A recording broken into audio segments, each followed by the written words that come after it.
Sadly, they do not make lawn equipment like they used to. I have a Craftsman 7400 Pro Series lawnmower, and it's been a good machine all the way around for the most part. Sadly, I am starting to see things get very weak on this. Here recently, I've been having a lot of problems with this machine not wanting to go into reverse. And it's not because it won't physically go in reverse, it's the pedal is so low on the mowing deck that I can't press it enough to get it to go in reverse.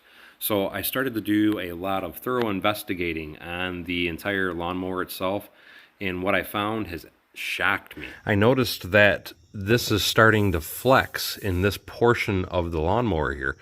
And so I started taking a real close look at it, and if you come down here and look, right here the frame is actually cracked.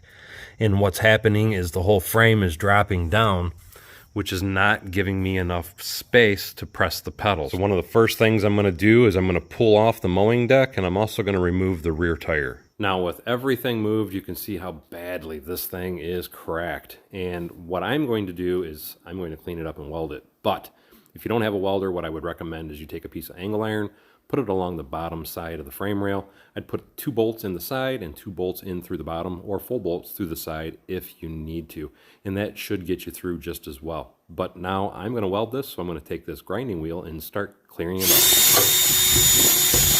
Now that we have it all cleaned up, let's try and see if we can't get it realigned a little better before we start welding it up. And I will be the first to admit that I am an electrician, I am not a welder.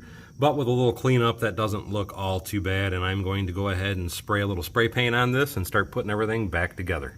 All back together, let's take it for a quick test drive, and we can go in reverse and forward now. With everything working now both in forward and reverse, we're going to call this a job well done. If you have any questions or comments, feel free to comment below.